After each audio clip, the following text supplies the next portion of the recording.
Welcome back to another episode of A Points in Focus, the official podcast of Points in Focus, the YouTube channel, and pointsinfocus.com. I'm Jason, and if you're new to these podcasts or you haven't seen one of these before, this is basically the place where I come to talk about stuff that I find interesting in the world of photography or that I've done recently with photography. And today I want to take a step, or I want to talk, I guess, a little bit about a recent trip that I made to Seattle, specifically the San Juan Islands and Olympic National Park. Now, I should prefix this by saying that this trip, I always take cameras. I always have the intent to shoot pictures, but this trip was by no means intended for me or intended to be a photographic expedition. It was intended to be basically a whirlwind tour of Olympic National Park and the San Juan Islands, with the hope, at least in the San Juan Islands, of being able to see orca or killer whale, because the last time that I was out there in the San Juan Islands, we didn't have an opportunity to do that. The whales were too far away, and so we weren't able to get to the whales in time on the whale watching tour that I was on, so we ended up doing humpbacks, but that's an entirely different story. Now, this whole discussion, or the whole point of the discussion that I'm doing here, is to wind back, and I want to talk a little bit about some photography stuff that happened on that trip. I'm not going to go into all the details on the trip, the whole 9 yards, where I went, whatnot, but I want to talk about a couple of things that I ran into.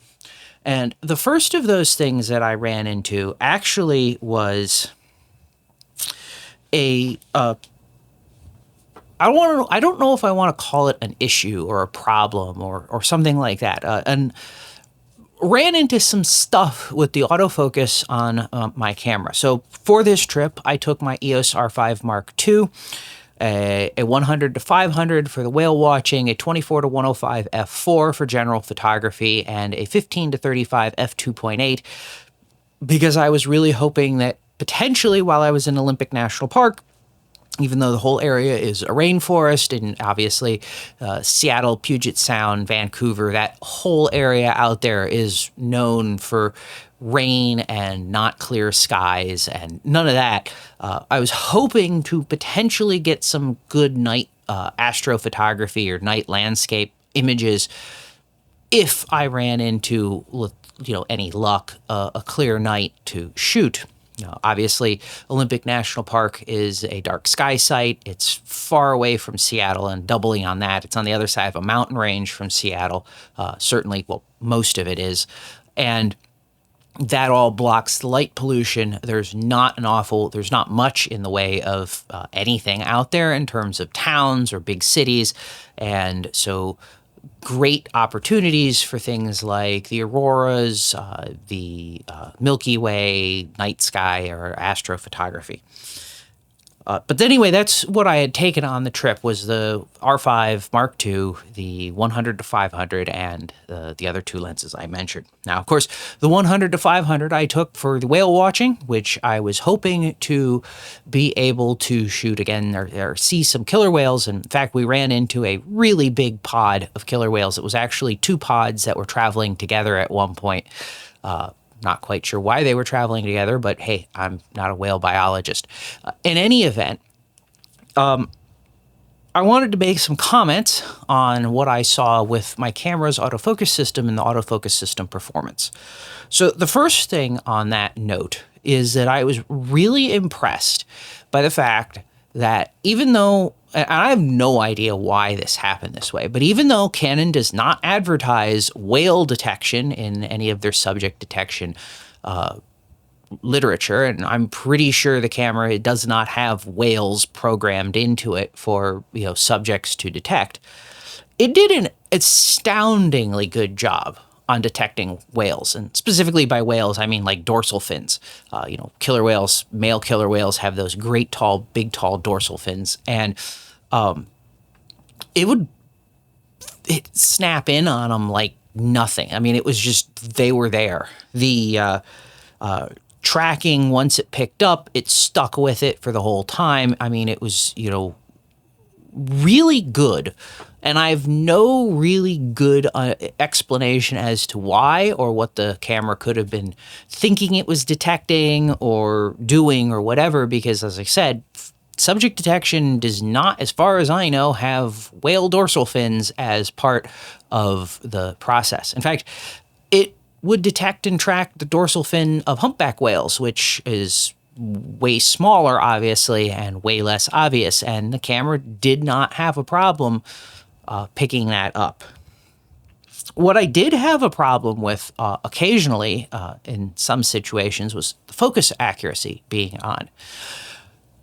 And this is where I'm somewhat hesitant to talk about this, and I'm somewhat not hesitant to talk about this because this is the first time I've taken an R5 Mark II out whale watching, and whales are a different subject from what I'm used to shooting with that camera and its autofocus system. And for birds, for people, I have not really had a problem that I can think of. I've not had a problem that I can think of with the autofocus system nailing focus, even aircraft and air shows and stuff like that. It's always been pretty much spot on.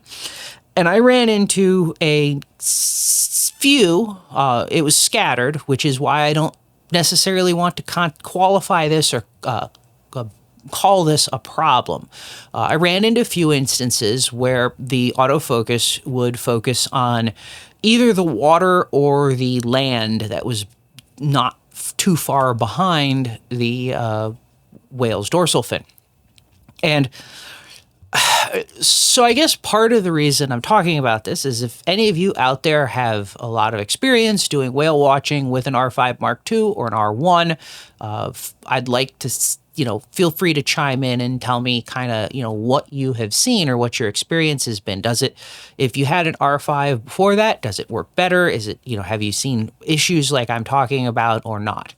But then on the same token, like I said, I'm hesitant to call this a problem in the same way that I would call a lot of potential issues that you might run into problems, because the focus was off, but it was off in a way that was very understandable to me, at least, thinking about how autofocus systems are working. Obviously, a killer whale's dorsal fin is a fairly small, solid black, often reflective because of it's being wet, surface. And there's not a lot of contrast on the dorsal fin itself for the camera to pick up on, although the edges are, of course, good vertical lines. So when you have it and then something with better contrast that's behind it, so water or a piece of land, in a couple of cases we were not terribly far away from, or I should say the whales, because we were 1,500 feet away from the whales or something to that effect, which is what's required by law. The whales were not very far away from an island, and so you had detailed rock and material like that, and the island behind the whales that the whales, that I could understand. I could fully understand how the camera would look at what was in the autofocus area that was being selected and not be able to determine that the very small dorsal fin was the actual thing that it was that I wanted it to focus on, and focused on the most predominant high contrast area within that box. Something, again, I have to sort of reiterate frequently with people is that the AI subject detection is not smart. The camera is, you have to really think about it as two pieces. The part of the camera that's identifying that there's something there to see and track is putting the autofocus box in that position, but it's not detecting, or it's not telling the camera this tiny specific area inside that box is really what what the photographer wants it to focus on. And the autofocus system, the thing that's actually measuring the phase error, or for other cameras, contrast, but actually measuring the focus error and driving the lenses, it's not like this isn't being done in the same way. Like it's very easy, I think, to think, oh, AI, and think about it like artificial intelligence, and it's like how we think about things or how we do things, and with our intelligence. And the reality is that no, it's not that intelligent by a long shot at all. So again, historically, looking at pictures that I have shot on whale watching cruises and stuff with other cameras going all the way back to like 5D Mark IIIs and 1D Mark IIIs, there's autofocus pictures. There always is. The camera, you're on a little boat, it's moving around. It's very hard to keep everything exactly, still and stable and under the exact point in the frame that you want. Now, granted, the tracking autofocus on a camera like the R5 or the R5 Mark II, the subject tracking makes that a whole heck of a lot easier because, well, it's moving the autofocus box as everything's moving around. And that, again, worked fantastically, especially for a subject that isn't part of the material that the camera is supposed to be designed to track or to identify. The other thing that may have compounded this issue, because this may have worked better possibly, is I am not running, I'm still not running firmware 1.0.3. And I, generally speaking, unless there is something in the firmware release notes that is like a major thing for me to have or for me to test, or, a major new feature that I really need to use, I tend to be very conservative about my firmware updates. 1.0.3, according to Canon, had two functions or two features that are fixes that it added. So it optimized the timing of the camera's display of its internal temperature warning indicator, and it fixed an issue that may interfere with the camera's ability to focus properly when using autofocus in certain zoom ranges. And obviously, point 2 could very well have been a contributing factor to what I saw. Now, I held off on installing firmware 1.0.3 because Canon Rumors had published an article that they had upgraded, one of the guys there had upgraded to 1.0.3, and they were complaining about significantly slower autofocus performance on their 100 to 500 specifically. And up until this point, I have not had any real misses with the autofocus system with my 100 to 500 on my R5 Mark II. And so I decided that since they kind of indicated that they had talked to Canon about it, and Canon may somehow indicated that they were aware of it and it would be something that they were looking into to fix or something like that. And I don't really know. And of course, I don't put a ton of stock in what Canon USA representatives say that Canon is doing all the time, because I've also been told by people from Canon USA that Canon Japan doesn't even listen to them. And so I just took the really conservative approach, because this all kind of was right before I was leaving, and I knew I was taking the lens, and I knew what I had, and I didn't really want to see how, I didn't want to get out there trying out the new firmware and find out that I was going to be, having problems. So I did not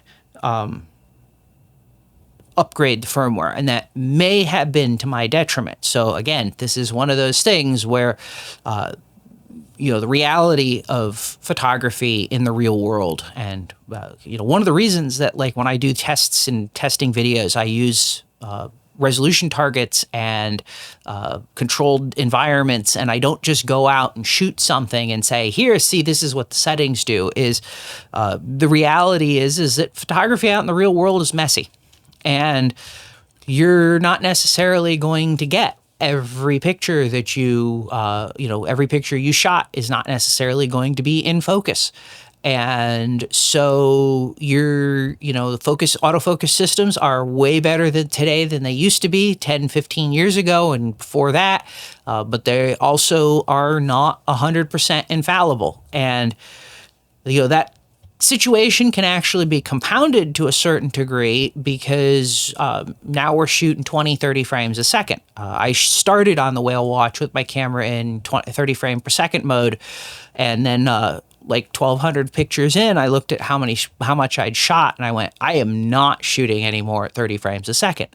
But at 30 frames a second, a focus error in what would have been 3 or 4 pictures possibly in a slower camera like a 5D Mark IV, or even 2 pictures in a slow camera like a 5D Mark IV, turns into 10 or 15 out of focus pictures. And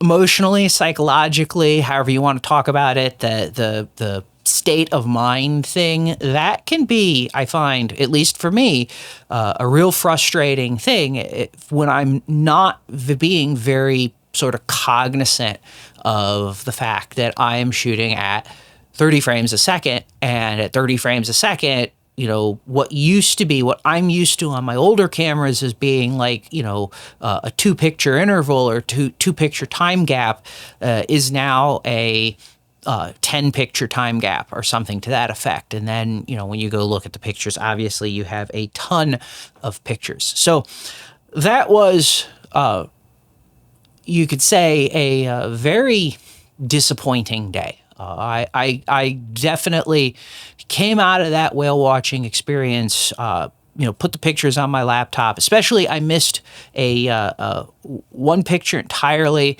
A killer whale came up spy hopping, where they come straight up out of the water. And by the time I saw it and was able to get the camera on it, and I couldn't get the focus fast enough, it had already gone under. And that's, again, luck of the draw in wildlife photography. And I know that, but on the same token, it is still a real demoralizing thing to, see it and not be able to execute fast enough to get on it. That kind of bummed me out for the trip. And I was coming back when we were leaving the San Juan Islands. I was not entirely sure that Olympic National Park was going to make up for that gaffe.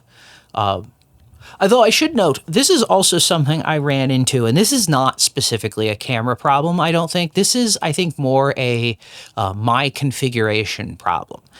I had a terrible time with focus getting reset when I was out on the whale watching trip. And this was purely a product of, I had my camera configured for full-time manual focusing. I usually like having full-time manual focusing on for most of the stuff that I shoot. Full-time manual focusing is a super useful tool for, either not having to worry about the autofocus, like I just manually focus the lens, because rear button focusing, I can just manually focus whenever, or I can make touch-ups or adjustments to the focus, after the fact is made. And that got me, I've run into two problems that most people frequently report with their R5s and R1s and R3s and so forth. One is the ISO getting changed because you bump the ISO dial. I've long since taken care of that.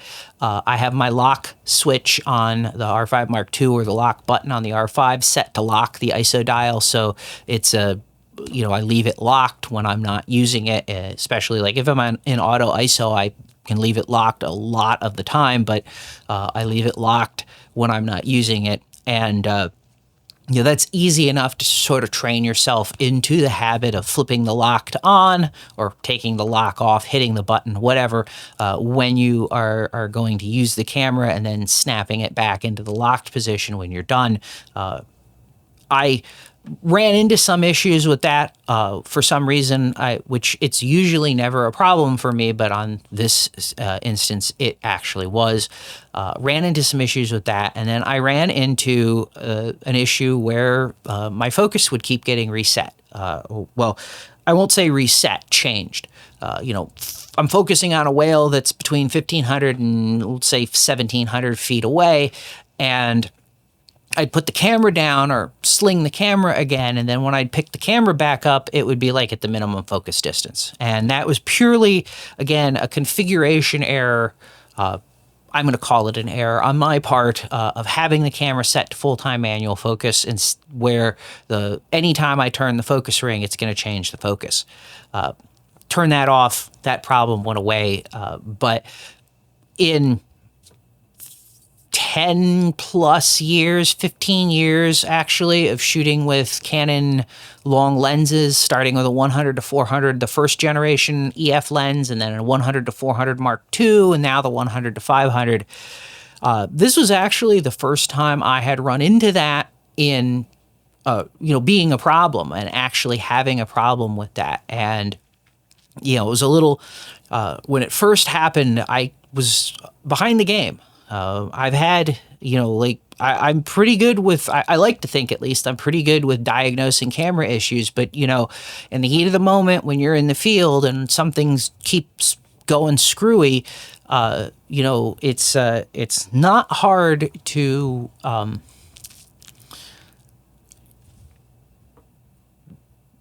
sort of, I'm going to say panic, freak out, and think that there's a problem and not clearly think through what exactly is causing this or why does this keep happening. Like I said, easy fix, turn off full-time manual. I may end up turning full-time manual off. I'm not entirely sure all the time. This is one of those settings where it's like sometimes I really like it. For a lot of stuff, I really like it. And then in other situations, it can clearly become a problem. So that was the camera stuff that I ran into in the San Juan Islands, specifically with whale watching.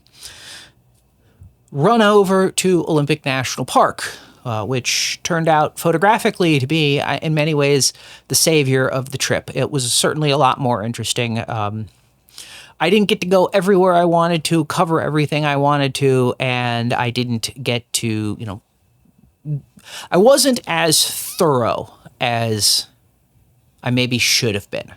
But I did get some stuff that really surprised me and in some respects really saved the trip for me.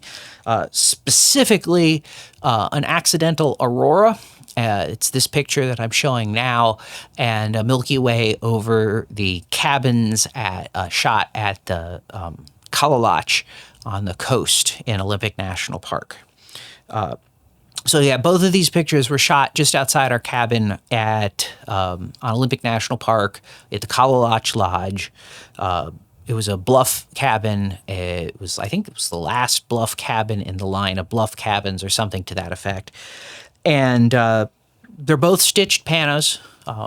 They were both shot at f2.8. I think they were both shot with 15-second exposure time. So they're really long, relatively long exposures at 3200, ISO 3200 or 6400 or something like that to get the detail and whatnot that I was seeing.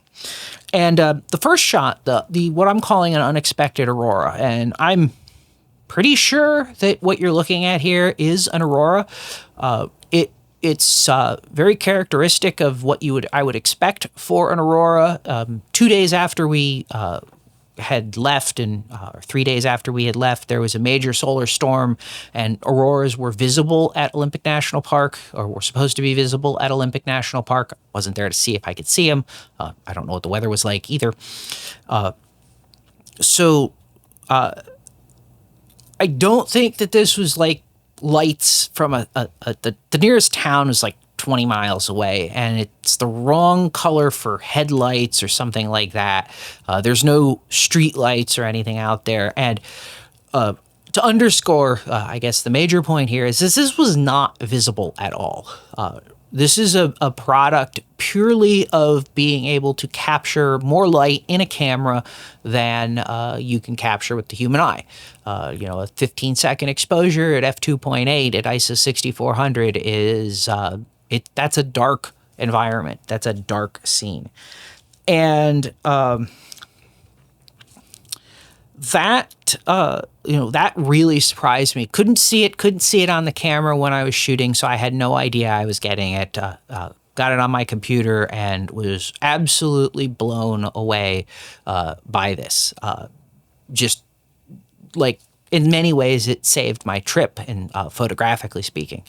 The other picture was this pano of the Milky Way. Summers that we were there in the last week of May, came back, I think, with 31st of May or 1st of June. I don't remember now.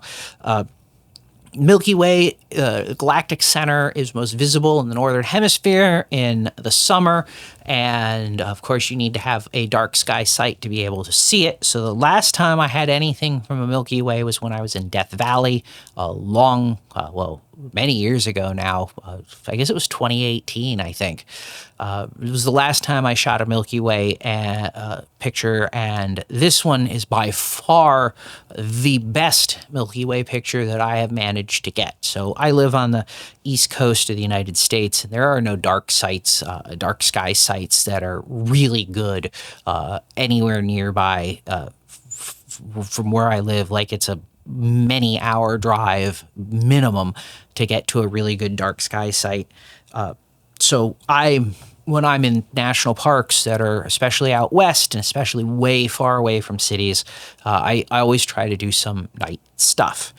Now, I think ideally I would have liked to have been shooting this an hour later, but that's of course where the problem of getting up comes in, because if you're up all day and you're driving and you're doing this, and I know the more hardcore photographers out there will be very quick to say, you just do it and you get the picture, or something to that effect. And yeah, I get you, but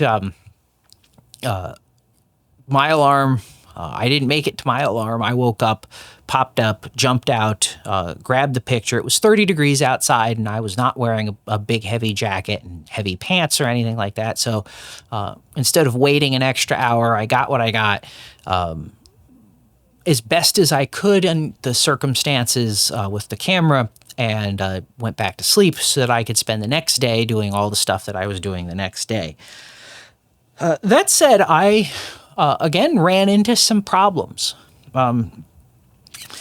These are problems that I don't have a good handle on characterizing, perhaps. I don't know if there's a good solution for these that would take care of it. Because again, remember, my exposure times for this were like 15 seconds at 2.8 ISO 6400 or something to that effect.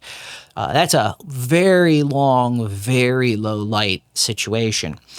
And two problems that I ran into were focusing and actually seeing and composing anything. All the compositions ended up being guesses. I would point the camera in a direction. I ended up shooting at like 15 millimeters, and I pointed the camera at a direction that I thought was good enough to cover the scene or the start of the scene, and then shot, move the camera, shot, move the camera, pan the camera, shot, pan the camera, shot, and that was how I got my pano, or the source images, to stitch together for the pano.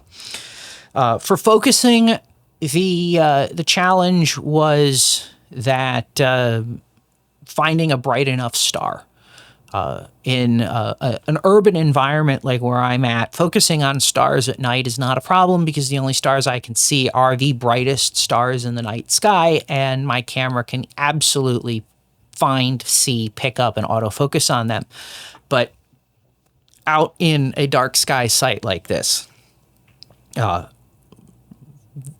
there's first of all, from a just straight up, I can't even orient myself in the sky. I can do that very well, like at home. I can identify constellations, etc. In this case, I couldn't orient myself at all. There were just so many stars that you could see that it drowned out any hope for me to figure out what I was actually pointing at. So the trick with focusing, or the trouble with focusing, of course, if you have if you use mirrorless cameras like I do now, almost every mirrorless camera has completely removed or mirrorless camera brand has removed the distance scales from their lenses. I'm surprised it took this long for them to do that. I've always considered distance scales a bit of a liability on a lens. It's a place for the light to leak, for light leaks to happen. It's very rare that it does, but if you don't have it, light can't leak through the clear window into the lens and ruin the picture that's not there. So I've always sort of liked the idea of getting rid of distance scales and going to stuff in the camera, a digital display or whatever. But if you're a Canon shooter, specifically, some other brands may work this way as well. Canon floats their infinity positions. Infinity focus is not the hard stop on if you turn the lens towards infinity. It's before that. They do this, as far as I understand, to deal with thermal expansion or contraction, so that the lens always has an infinity focus position, regardless of whether you're like in Antarctica or the Sahara Desert. Regardless of that, it'll still focus to infinity. And I think the reason that they chose to do infinity is that way they can always have the same minimum focus distance, presumably. So if you don't float infinity, you have to float the minimum focus distance, which means that, and that's also way more sensitive. A small change to the thermal expansion of the lens can change the minimum focus distance quite significantly. Whereas with infinity, that doesn't matter nearly as much if it moves, because it's infinity, and as long as you can reposition the lens to be there, you have infinity in focus. So you can't just turn the lens to the hard stop, or at least I can't just turn the lens to the infinity hard stop, which there isn't even one, because all the RF lenses are focused by wire, pretty much like everybody's mirrorless lenses are now, and so the lens doesn't actually click, clunk, or thunk, or the dial stop turning, or the ring stop turning when you get to infinity. It just keeps turning. And second, the infinity position moves around. And even though they have an infinity indicator on the on-screen distance scale, I don't know how accurate it is, and I don't know exactly where in that infinity indicator infinity actually is. And then, of course, because the lens is moving it a little bit to compensate for thermal expansion, the infinity that you see, like, you really want to look through the viewfinder at magnification and then make a star as sharp as you can make it, assuming you don't have the fancy tools for focusing that like astrophotographers use. But I'm not an astrophotographer or astronomer, so I don't use those grates and stuff. So focusing was challenging. I could eventually find a bright star and get it in focus. And then, of course, because I had manual or full-time manual focus turned off, and I have rear button focusing, as long as I never hit the focus button, as long as I didn't hit the focus button and didn't change focal lengths, I didn't have to worry about focusing. But if I changed focal lengths on the lens, I had to confirm that it was correct, because I'm not going to trust, as good as it seems to be for most applications for stars, I'm not going to trust the electronic parafocal or whatever stability of Canon RF lenses. At least I should say more, not that I can't trust it. I don't have the experience in them to fully trust that side of, or that kind of thing. But, so I said problems. One of the problems, of course, is focusing, but the focusing problem really came down to a problem of being able to see anything. And this sort of had two kind of side effects. Like I said, composition was guess, shoot, and then look at the review and see if that looked like it was a good composition, because I couldn't see anything in the viewfinder. The viewfinders, the screen, the viewfinder didn't matter. It was all black, noise, nothing. There was absolutely no usable picture in that. Now, that may possibly be partly a factor, an issue with my configuration. I have depth of field simulation on my camera turned on, so live view is going to be doing that. Of course, I was shooting wide open, so that shouldn't have really mattered that much, but depth of field and exposure simulation certainly are going to have an added factor to the what you see in the viewfinder. And normally they're going to be things that are helpful, to me at least, because I'm seeing the depth of field that I'm shooting and I'm seeing the exposure that I'm getting or something close to it, as opposed to something that's more standardized. It might have helped if I turned those off. If it wasn't 1 o'clock in the morning and I wasn't dead tired and it wasn't freezing cold, I might have thought of trying that, but I didn't.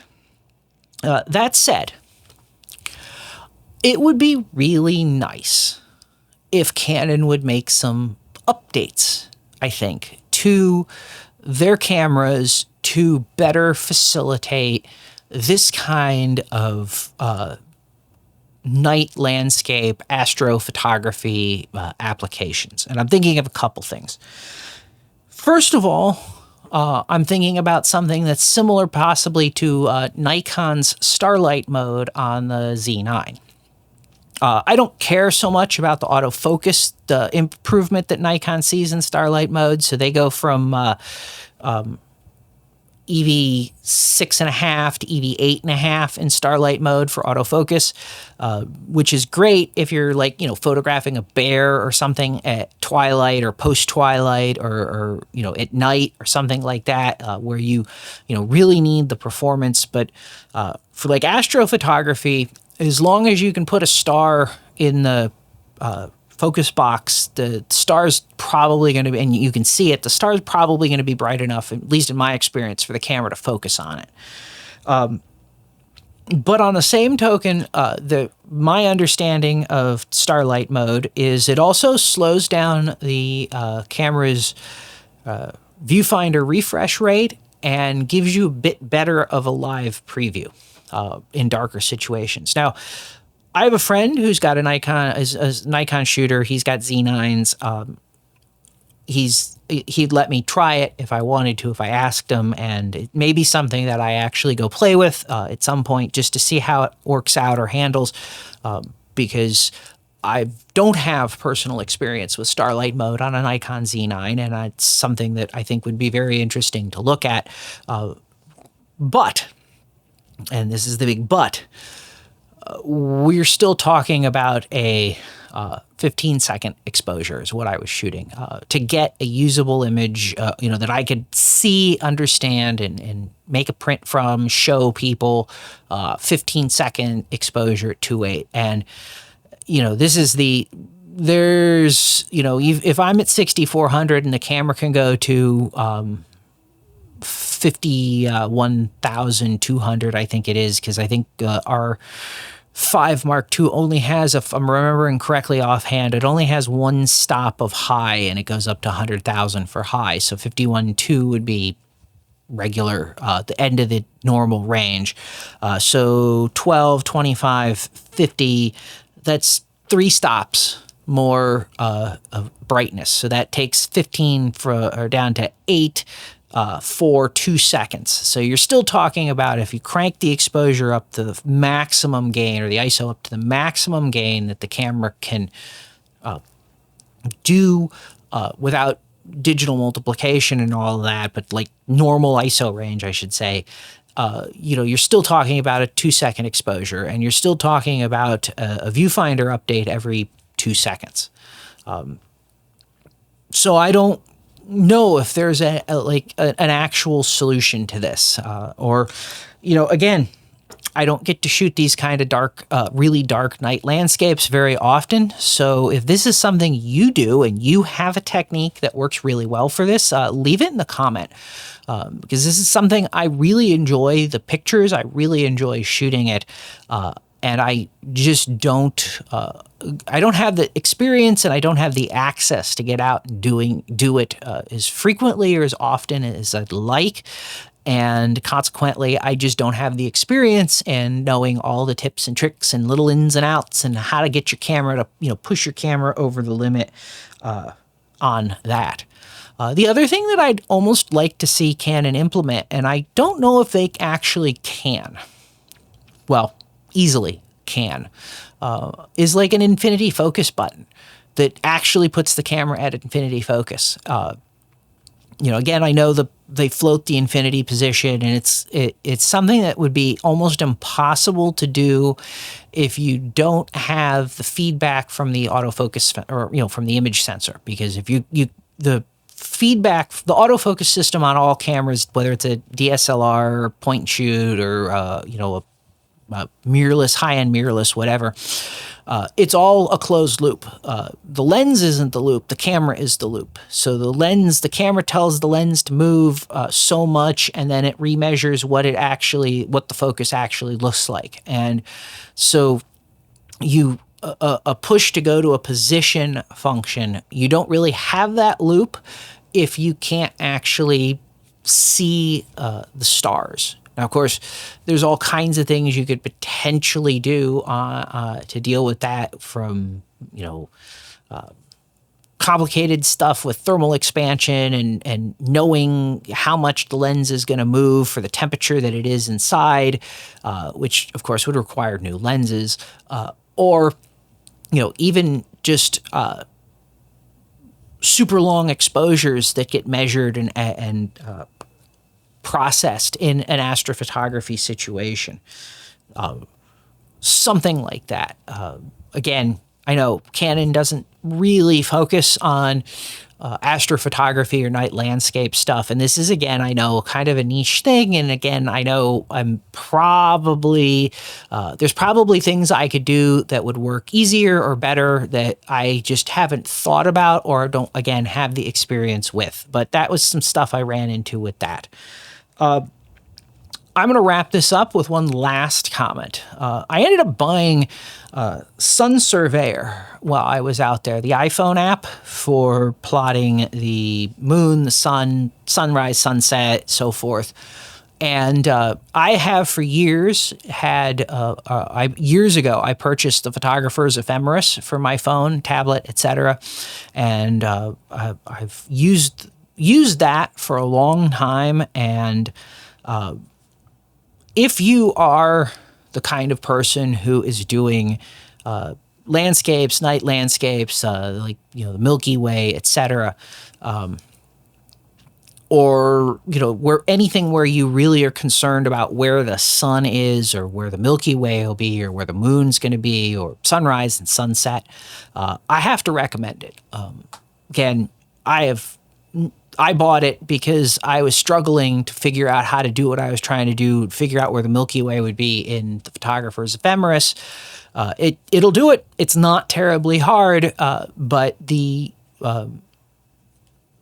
I struggled to figure it out until I figured it out. And then at that point, I already bought Sun Surveyor, and cheap. Well, whatever. I've got both of them now. They're not terribly expensive. I find they're both very useful, but I found Sun Surveyor to be a better user experience, I guess is the way I would put it, for me at least. So if you are doing this kind of thing, do give that that gets a recommendation for me as something worth at least checking out or looking into. So with that said, I'm going to wrap this podcast up here.